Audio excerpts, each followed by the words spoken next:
Hello guys, welcome back to Thallikolli. അപ്പോൾ നമ്മളിന്ന് ഒരു ബിരിയാണി കുക്കിംഗ് വ്ലോഗാണ് കേട്ടോ എടുക്കാൻ പോകുന്നത്. അപ്പോൾ ആദ്യം തന്നെ ചട്ടി ചൂടാവാൻ വയ്ക്കുക. അതിലോട്ട് കുറച്ച് നെയ്യ് ഒഴിച്ചിട്ടുണ്ടായിരുന്നു കേട്ടോ. അപ്പോൾ നെയ്യൊന്ന് ചൂടായി വന്നാൽ നമ്മൾ എന്ത് ചേർക്കണം? കശുവണ്ടി ആദ്യം ചേർക്കുക കേട്ടോ. മുന്തിരി ഒരിക്കലും നിങ്ങൾ ഫസ്റ്റ് ചേർക്കരുത്, പണി കിട്ടും മക്കളേ. ഒരുമിച്ചും ചേർക്കരുത്. ആദ്യം കശുവണ്ടി ഒന്ന് വറുത്തെടുക്കുക കേട്ടോ. എന്നിട്ട് ശേഷം മാത്രം നമ്മൾ മുന്തിരി എടുക്കുക. ഒരു 12 കശുവണ്ടിയാണ് കേട്ടോ നമ്മൾ എടുത്തിരിക്കുന്നത്. അപ്പോൾ അത് വറുത്ത് കോരിയുണ്ട്. അടുത്തതായിട്ട് നമ്മൾ മുന്തിരിയാണ് ഇടുന്നത്. പെട്ടെന്നാവട്ടെ, മുന്തിരി ഇടുമ്പോഴേക്കും ഒരു ഇളക്കുമ്പോഴേക്കും മുന്തിരി പെട്ടെന്ന് വറന്ന് കിട്ടും. അപ്പോൾ അതാ മുന്തിരിയും നമ്മളിട്ട് പെട്ടെന്ന് മുന്തിരി റെഡി ആയിട്ടുണ്ട് കേട്ടോ വറുത്തത്. അതിന് ശേഷം നമ്മൾ ഈ നെയ്യിലോട്ട് ചേർക്കാൻ പോകുന്നത് സവാളയാണ്. ഒരു 3 സവാള ചേർക്കാം കേട്ടോ. അപ്പോൾ സവാള നന്നായി സ്ലൈസ് ചെയ്ത് അരിഞ്ഞതാണ് കേട്ടോ. വളരെ കനം കുറച്ച് നേർത്ത രീതിയിൽ അരിഞ്ഞതാണ്. അപ്പോൾ ഒരു 3 സവാളയും കൂടി ഇതേ നെയ്യിലോട്ട് ചേർക്കുക. എന്നിട്ട് നന്നായി ഇളക്കുക കേട്ടോ. ഇത് പെട്ടെന്നായി കിട്ടും, കാരണം തീ ഹൈ ഫ്ലെയിമിൽ വെച്ചിട്ടാണ് നമ്മൾ ഇതൊക്കെ ചെയ്യേണ്ടത് കേട്ടോ. അപ്പോൾ ഓൾറെഡി നമ്മുടെ കശുവണ്ടി മുന്തിരിയൊക്കെ വറുത്തപ്പോഴേ നമ്മുടെ നെയ്യ് നന്നായി ചൂട് പിടിച്ചിട്ടുണ്ട് ചട്ടിയും. അത് കാരണം കൊണ്ട് തന്നെ നമ്മുടെ സവാളയും പെട്ടെന്ന് വഴന്ന് കിട്ടും കേട്ടോ. ആ ഒരു ടൈമിൽ നമുക്ക് എന്ത് ചെയ്യാം, നമ്മുടെ ബിരിയാണി അരി തിളയ്ക്കാനുള്ള വെള്ളം റെഡിയാക്കണ്ടേ. അപ്പോൾ അതിനായിട്ടൊരു വലിയൊരു പാത്രം എടുക്കുക കേട്ടോ. ചെമ്പിലാണ് നമ്മളിന്ന് ബിരിയാണി റെഡിയാക്കാൻ പോകുന്നത്. അപ്പോൾ ഒരു വലിയ പാത്രം എടുത്തു. അതിലോട്ട് 2 കഷ്ണം ഇഞ്ചിയും ഒരു 10 അല്ലി വെളുത്തുള്ളിയും ചതച്ച് ഇട്ടു. അതിന് ശേഷം നമ്മുടെ പട്ട, ഗ്രാമ്പൂ, തക്കോലം അതെല്ലാം ചേർത്തു. പിന്നെ നമ്മൾ ഇടയ്ക്ക് നമ്മുടെ സവാളേനെ നമ്മൾ വിട്ട് കളയരുത്, കാരണം അത് ശ്രദ്ധിക്കണം ഇടയ്ക്കിടയ്ക്ക്. അപ്പോൾ നമ്മൾ ഇത് നോക്കുമ്പോഴും അതിലോട്ടും കൂടി നമ്മുടെ കണ്ണ് വേണം കേട്ടോ. അപ്പോൾ ഇടയ്ക്കിടയ്ക്ക് ഇളക്കി കൊടുക്കണം. നമ്മുടെ ഉണക്കമുന്തിരിയും കശുവണ്ടി ഇവിടെ വറുത്ത് വെച്ചിട്ടുണ്ട്. പിന്നെ നമ്മുടെ റൈസിലോട്ട് അല്പം ക്യാരറ്റും കൂടി ചേർക്കണം കേട്ടോ. ക്യാരറ്റും സവാളയും കൂടി ചേർക്കണം. അപ്പോൾ അതും ഒരു സവാളയും ഒരു ക്യാരറ്റും മാറ്റി വയ്ക്കുക.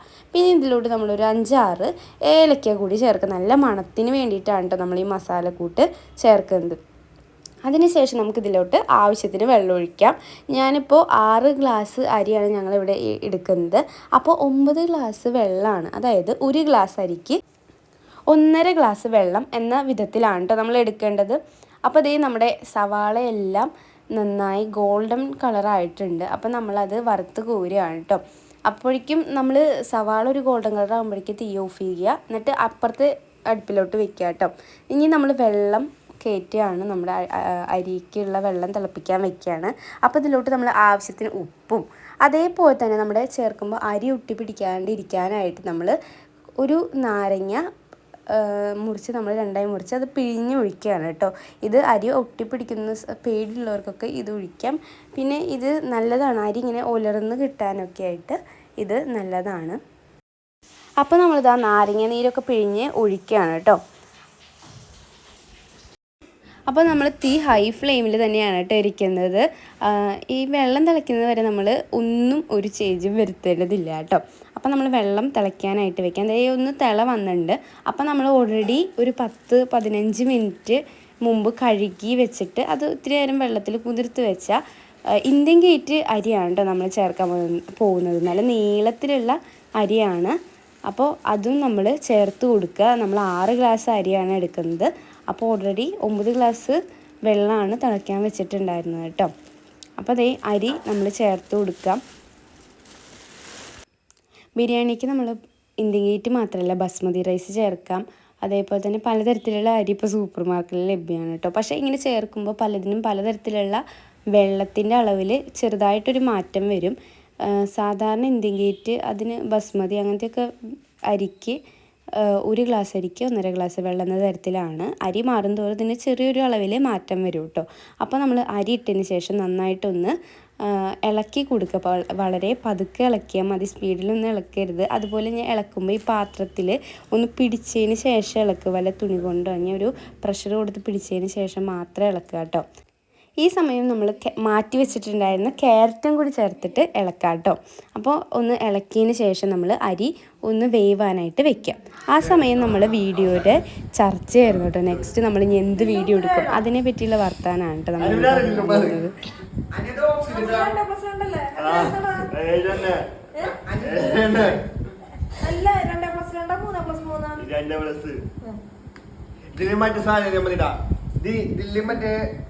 സാധനം പറയുന്നത് തല ഫോർ റീസൺ എഴുതിയാൽ മതി. ആ തല 4 റീസ്.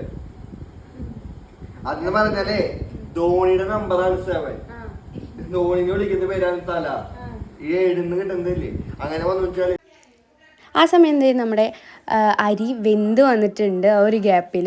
അപ്പോൾ ഈ ഒരു 3/4 വേവാകുമ്പോൾ നമ്മളിതിലോട്ട് ഒരല്പം പൈനാപ്പിൾ എസൻസ്, ഒരു 1-2 സ്പൂണോളം പൈനാപ്പിൾ എസൻസ് ചേർത്തിട്ട് ഒന്നും കൂടി ഒന്ന് ഇളക്കി കൊടുക്കുക കേട്ടോ. എന്നിട്ട് നമ്മൾ ഇത് വെള്ളം വറ്റുന്നത് വരെ ഒന്ന് വെക്കുകയാണ് വേണ്ടത്. അതുപോലെ തന്നെ നമ്മൾ വേറൊരു ശ്രദ്ധിക്കേണ്ട കാര്യം എന്താ വെച്ചാൽ, നമ്മൾ അരി ഇട്ടതിന് ശേഷം തീ ഒരിക്കലും ഫുൾ ഫ്ലെയിമിൽ വെക്കാൻ പാടില്ല. തീ ഒന്ന് സിമ്മിലോട്ട് മാറ്റുക, തീ കുറച്ച് വെക്കുക കേട്ടോ. അതേപോലെ തന്നെ നമ്മൾ ഈ സമയത്ത് ഒരു 2 സ്പൂണോളം നെയ്യ് ഇട്ടിട്ട് ചേർത്ത് ഇളക്കുക കേട്ടോ. നെയ്യ് ചേർത്തിട്ട് ഇളക്കി കൊടുക്കുക. അപ്പോൾ ഈ നെയ്യും ഉരുകി അതിൻ്റെയും കൂടി ഒരു എസൻസിൻ്റെ സ്മെല്ല് നല്ല രസമായിട്ട് ബിരിയാണിയിൽ വരും കേട്ടോ. നന്നായി എന്തെങ്കിലും ഒന്ന് പിടിച്ചിളക്കുക കേട്ടോ. ഈ സമയം നമുക്ക് അരി വെന്തോന്നൊക്കെ ഇടയ്ക്കിടയ്ക്ക് വേണമെങ്കിൽ ചെക്ക് ചെയ്യാം കേട്ടോ. എന്നിട്ട് ഇതിപ്പോൾ വെള്ളം വറ്റിക്കൊണ്ടിരിക്കുകയാണ്. നമ്മൾ ഇപ്പോൾ ഒരു 5 മിനിറ്റ് കഴിഞ്ഞിട്ടുണ്ട്. വെള്ളം വറ്റി തുടങ്ങി, കണ്ടോ, കുറച്ച് വെള്ളം ഉള്ളൂ കേട്ടോ. ഇനിയും നമ്മൾ ഇത് കുറച്ചും കൂടി വേവണം. ഈ വെള്ളം വറ്റി കറക്റ്റ് നമുക്ക് പാകമായി വരും കേട്ടോ. പക്ഷേ അതിന് മുമ്പ് നമ്മൾ വേണമെങ്കിൽ കുറച്ചും കൂടി നെയ്യ് ഇതിലോട്ട് ചേർത്ത് കൊടുക്കാം.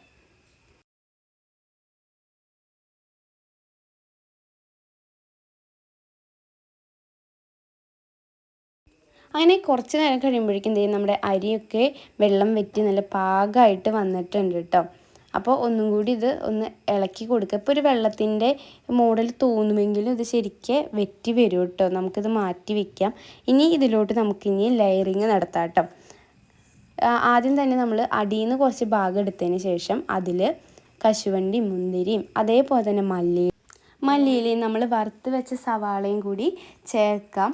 എന്നിട്ട് ആ ഭാഗം ഒന്ന് പൊത്തി വയ്ക്കുക എന്ന് പറഞ്ഞാൽ മൂടി വയ്ക്കുക എന്ന് പറയും കേട്ടോ. കണ്ടോ, ഇതേപോലെ ഒന്ന് മൂടി വയ്ക്കുക. ഇനി ഇതേപോലെ തന്നെ മറ്റേ വശത്തും ചെയ്യുക. അവിടെ നിന്നും അരി താഴെ വരെ മാറ്റിയിട്ട് അവിടെയും ഇതേപോലെ തന്നെ സവാള വറുത്തതും കശുവണ്ടിയും മുന്തിരിയും അതേപോലെ തന്നെ മല്ലിയിലയും ചേർത്തിട്ട് അവിടെ ഒന്ന് മൂടി വയ്ക്കുക.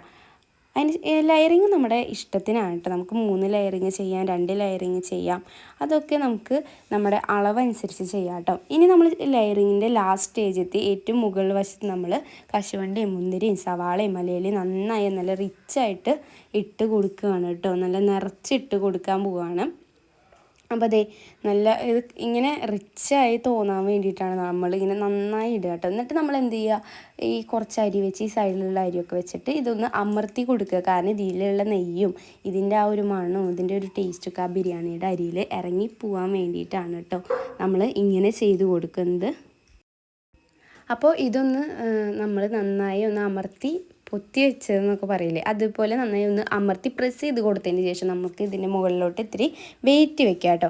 അപ്പോൾ ആദ്യം തന്നെ ഇത് മൂടി വയ്ക്കുക. അതിന് ശേഷം ഒരു ആ മൂടിയുമേ കൊള്ളുന്ന വിധത്തിലുള്ളൊരു വലിയ പാത്രം വയ്ക്കുക. അതിലോട്ട് വെള്ളം കയറ്റി വെച്ച് വെയിറ്റ് വയ്ക്കുക കേട്ടോ, ഒരു 15 മിനിറ്റ്.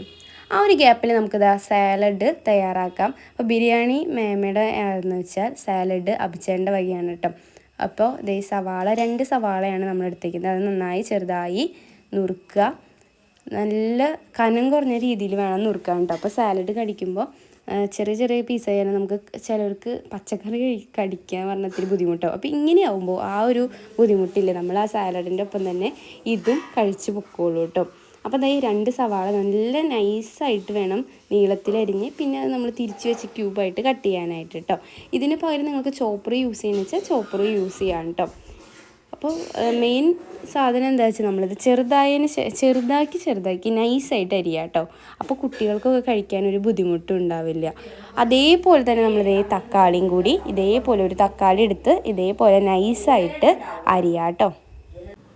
നല്ല തക്കാളി നോക്കിയെടുക്കുക, അല്ലെങ്കിൽ അരിയുമ്പോൾ അതേപോലെ തന്നെ നല്ല മൂർച്ചയുള്ള കത്തി എടുക്കുക കേട്ടോ. എന്നാലാണ് തക്കാളി അരിയുമ്പോൾ ബുദ്ധിമുട്ടില്ലാതെ കിട്ടുള്ളൂ. അപ്പോൾ തക്കാളി ഇതേപോലെ നീളത്തിൽ കനം കുറച്ച് അരിയുക കേട്ടോ. ചെറുതായിട്ട് അരിയുക. അതിന് ശേഷം നമ്മൾ ഇതൊക്കെ ഇടാൻ വേണ്ടിയിട്ടൊരു അത്യാവശ്യം വലിയൊരു പാത്രം എടുക്കുക. പാത്രത്തിലോട്ട് അതായത് എത്രത്തോളം അളവിലാണ് നമ്മൾ സാലഡ് ഉണ്ടാക്കാൻ ഉദ്ദേശിക്കുന്നത് അത് കൊള്ളാവുന്ന തരത്തിലുള്ള പാത്രം എടുക്കുക കേട്ടോ. ഇനി നമ്മളിതിലോട്ട് ചേർക്കാൻ പോകുന്നത് പച്ചമുളകാണ്. ഒരു 3 പച്ചമുളകാണ് കേട്ടോ നമ്മൾ ഇതിലോട്ട് എടുക്കുന്നത്. നല്ല തരിയായി നല്ല നൈസായിട്ട് അരിയുക കേട്ടോ. വളരെ കനം കുറച്ച് അരിയുക കേട്ടോ. എന്നിട്ട് അതും ഇടുകയാണ് കേട്ടോ. നമ്മൾ 3 പച്ചമുളകാണ് ഇതിലോട്ട് ചേർക്കുന്നത്. എരിവൊന്നും നമ്മളധികം ബാധിക്കില്ല കേട്ടത്, കാരണം അത്രയും നൈസായിട്ടാണ് നമ്മൾ ഇടുന്നത്. അത് കാരണം സാലഡിന് എരിവും ഉണ്ടാവും, പക്ഷേ ഈ മുളക് കടിച്ചാലൊന്നും പ്രശ്നമില്ല. അപ്പോൾ കൊച്ചു കുട്ടികളുള്ള വീട്ടിലുള്ളവർക്കൊക്കെ ഇങ്ങനെ കുനുകുനാന്നരിഞ്ഞ് സാലഡ് ഉണ്ടാക്കിയാൽ അവർക്ക് ഇത് എല്ലാം അകത്തോട്ട് പോവുകയും ചെയ്യും, പക്ഷേ മുളക് കടിച്ചു അങ്ങനെയൊന്നും ഇഷ്യൂ വരില്ല കേട്ടോ. അപ്പോൾ നൈസായിട്ട് നമ്മളിത് പച്ചമുളകും അരിയാണ്. നമുക്കിതിലോട്ട് നമുക്കിഷ്ടമുള്ള എന്ത് വേണമെങ്കിലും ചേർക്കാം. ക്യാരറ്റ് ചേർക്കാം, അങ്ങനെ സാലഡിക്ക് അത്യാവശ്യം മിക്ക പച്ചക്കറികളും ചേർക്കാം. അപ്പോൾ അതേ നമ്മൾ പച്ചമുളകൊക്കെ അരിഞ്ഞ് തീർന്നിരിക്കുകയാണ്. ഇനി ഇതും അതിലോട്ട് ചേർക്കാം, ആ പാത്രത്തിലോട്ട് ഇടാം കേട്ടോ. ഇനി നമ്മൾ ഈ 3 ഐറ്റംസ് മാത്രമല്ല, നമുക്ക് എന്ത് വേണമെങ്കിലും ചേർക്കാമെന്ന് പറഞ്ഞു. ഇനി ഇതിലോട്ട് ഇത്തിരി ഉപ്പ് ഇടുക. ഇതിന് ആവശ്യത്തിനുള്ള 1 സ്പൂൺ ഉപ്പാണ് നമ്മളിതിലോട്ട് ചേർത്തിരിക്കുന്നത് കേട്ടോ. അതിനുശേഷം അപ്പോഴാണ് ഉപ്പിട്ടതിന് ശേഷം നമുക്ക് മല്ലിയില, നല്ല പൊടിയായി അരിഞ്ഞ മല്ലിയില ഇതിലോട്ട് ചേർത്ത് കൊടുക്കുക കേട്ടോ. ഒരു കുറച്ചളവ്, അതായത് ഒരു പിടിയൊന്നും വേണ്ട, അരപ്പിടി മല്ലിയിലയാണ് കേട്ടോ നമ്മളിതിലോട്ട് ചേർത്തിരിക്കുന്നത്. അതിനുശേഷം നമ്മൾ കുക്കുംബർ ഒരെണ്ണം കിട്ടി കേട്ടോ. അപ്പോൾ കുക്കുംബറും കൂടി സാലഡിക്ക് അരിഞ്ഞിടാമെന്ന് വിചാരിച്ചു.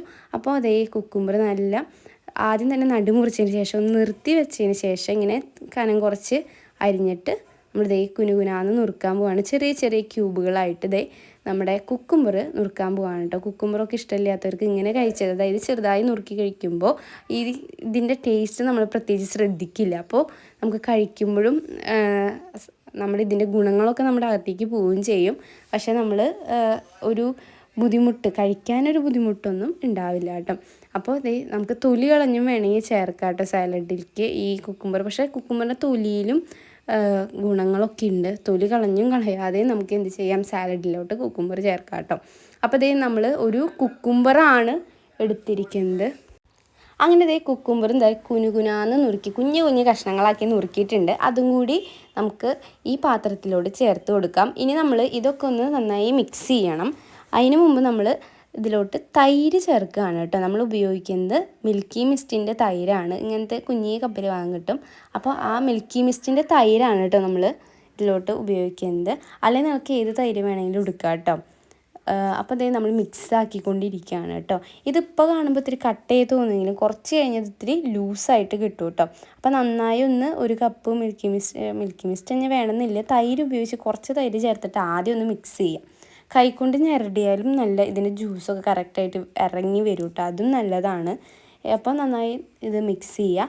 മിക്സ് ചെയ്തതിന് ശേഷമാണ് നമ്മളിനി അടുത്ത കപ്പ് തൈര് ചേർക്കാൻ പോകുന്നത് കേട്ടോ. കാരണം ഇതാദ്യം മിക്സ് ചെയ്തിട്ട് ഒന്ന് മിക്സായി വരുമ്പോഴാണ് നമ്മൾ രണ്ടാമത്തെ തവണ തൈര് ചേർക്കാനായിട്ട് പോകുന്നത് കേട്ടോ. നമ്മൾ ഒരുപാട് എന്താ പറയുക, ലൂസാവരുത് കേട്ടോ തൈര് ചേർക്കുമ്പോൾ. ഇത്തിരി കട്ടയിൽ കഴിക്കുമ്പോഴാണ് ടേസ്റ്റ് ഉണ്ടാവുക.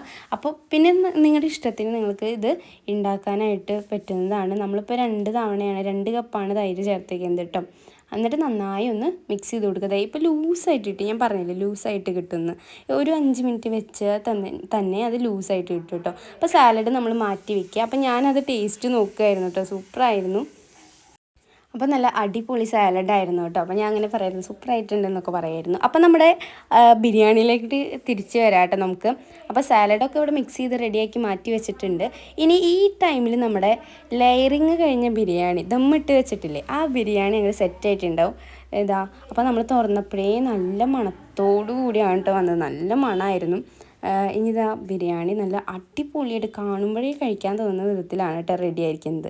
ഇനി നമ്മൾ എന്താ ചെയ്യേണ്ടത് വെച്ചാൽ ഇതൊന്ന് കഴിക്കാറാവുന്ന സമയത്ത്, നമുക്ക് എപ്പോഴാണ് നമ്മളിത് കഴിക്കാൻ പോകുന്നത് ആ ടൈമിൽ ഇതൊന്ന് മിക്സ് ചെയ്ത് കൊടുക്കുക. അതുവരെ ദമ്മ് തുറക്കേണ്ട ആവശ്യമേ ഇല്ല കേട്ടോ. എത്രത്തോളം ഇരിക്കുന്നു അത്രത്തോളം നല്ല ടേസ്റ്റാണ് കേട്ടോ നമ്മുടെ ഈ ബിരിയാണി. അപ്പോൾ നമ്മളിത് നന്നായിട്ടൊന്ന് ഇളക്കി കൊടുക്കുകയാണ് കേട്ടോ. അപ്പോൾ നമ്മൾ ബിരിയാണിയൊക്കെ സെറ്റായിട്ടുണ്ട്. ഇതിലേക്ക് നമുക്ക് ചിക്കൻ കറിയാണായിട്ടുള്ളത്. ചിക്കൻ കറി, ബിരിയാണി, സാലഡ്, പിന്നെ പപ്പടം, ഇതൊക്കെയാണ് കേട്ടോ. നല്ല അടിപൊളി ബിരിയാണി ആയിരുന്നു. നിങ്ങളെല്ലാവരും ട്രൈ ചെയ്ത് നോക്കണം കേട്ടോ. ഇത് നല്ല സൂപ്പർ ടേസ്റ്റി ബിരിയാണി ആയിരുന്നു. അപ്പോൾ വീഡിയോ ഇഷ്ടപ്പെട്ടാൽ ലൈക്ക് ചെയ്യുക, ഷെയർ ചെയ്യുക, കമൻറ്റ് ചെയ്യുക, സബ്സ്ക്രൈബും കൂടി ചെയ്യാം കേട്ടോ.